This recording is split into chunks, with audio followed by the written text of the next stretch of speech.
Hi, I'm going to talk to you about the right applications and the benefits of using an auxiliary electric fan to help out your belt-driven fan. A lot of people have belt-driven fans that they want to keep on their vehicle for a variety of reasons, but still run into an overheating problem if you're sitting in traffic or an off-road vehicle that's on a slow-moving trail. One opportunity that you have is to install an electric fan on the front of the radiator that helps out when you're moving slow. This is when you don't have vehicle speed pushing air through the radiator and the engine's not spinning fast enough for the belt-driven fan to draw enough air through the radiator. So the electric fan you can turn on manually or run it off a thermostat when the vehicle's getting hot sitting in traffic or sitting still, and it'll draw that extra airflow that you're going to need through the radiator in order to keep things cool. Now the first thing you're going to want to do is measure the radiator. This particular car, it's very easy to get to the radiator from the front. So you can measure what space you have available. In this one we have 24 inches wide and about 16 inches tall. Flex-A-Lite has a couple of electric fans that work really well as auxiliary cooling fans.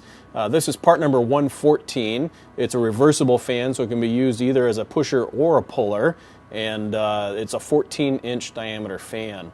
A little bit larger fan is the 119, and that's a 16-inch blade, and it comes configured already as a pusher. You have several options for how to mount the electric fan on the front of the radiator here. The Flex-A-Lite fans come with a nylon bolt and a speed nut that you push on to the back. The way that this works is you push this through this mounting location here, and then on the back side push the speed nut over the nylon bolt and then cut off the excess portion of the bolt. Now however you decide to mount the fan onto the radiator, you're going to want to make sure that it fits flush against the radiator core. You don't want a gap here, or air would just push out as air is going to find the easiest path to exit. You want that air going through the radiator to give you the maximum airflow and cooling effect. If your vehicle has an auxiliary transmission cooler mounted in front of the radiator, you're going to need to move that a little bit further forward so you can mount the auxiliary electric fan directly to the face of the radiator. We also offer an auxiliary transmission cooler that has a small electric fan already attached to it from the factory.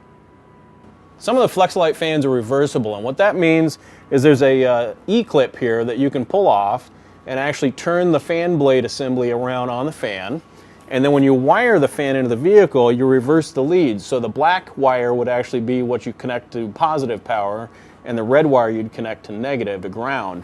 And that would make the fan motor spin in the opposite direction. The fan blade's been turned around, and that's going to make it so that this fan pushes air through the radiator instead of pulling it out. Now it's very important when you hook up an auxiliary fan that you get one that's made to go on the front of the radiator and be used as a pusher instead of a puller. Flex-A-Lite offers a couple of really good auxiliary cooling options for you. These fans are easy to install, easy to wire, and could be exactly what you need to help keep your 4x4 or hot rod running a little bit cooler in traffic this summer.